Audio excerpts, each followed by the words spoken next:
Good morning and welcome, Mr. Ambassador. Mr. Ambassador, I wish I had the eloquence to articulate or capture in words some of the essence of the man, Nelson Mandela. Nelson Mandela, or simply Madiba, or Tata, to those who knew him, sadly passed away last week. He is a man who dominated the end of the 20th century, and he'll be remembered across the world as one of the most remarkable, charismatic and principled leaders ever. Mandela first became politically active when he met Walter Sisulu, the ANC activist, while staying in the township in Johannesburg. He could have had a comfortable life with his family background and education, but he could not sit idly by and watch discrimination and the state-sponsored oppression of the apartheid system. He was not prepared to live or be treated as a second-class citizen in his own land. Mandela, it was on the occasion of Walter Sisulu's 90th birthday celebrations that Mandela said, "What counts in life is not the mere fact that we've lived.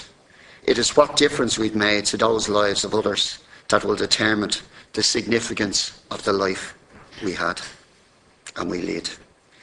Throughout the 1950s, Mandela continued to rise through the ranks of the ANC Youth League and finally ended up on the ANC National Executive. Mandela had become convinced with others that the use of violence was justified in the battle to bring down apartheid.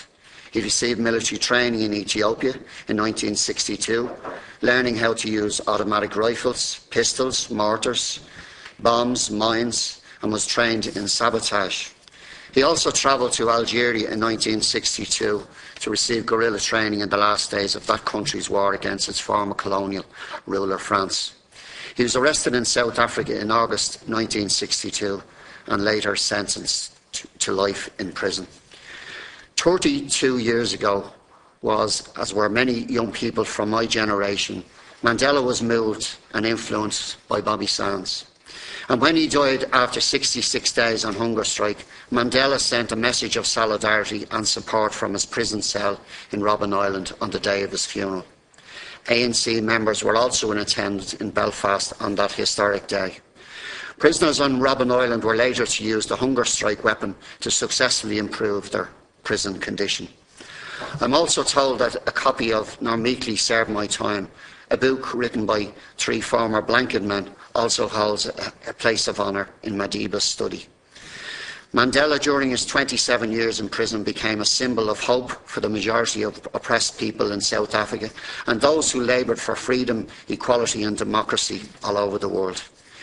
His struggle and aptitude was so wide that when violence and the oppression of the white minority in South Africa was at its peak, the echo of protest could be heard half a world away in Dublin's Henry Street at the Dunnes Stores picket.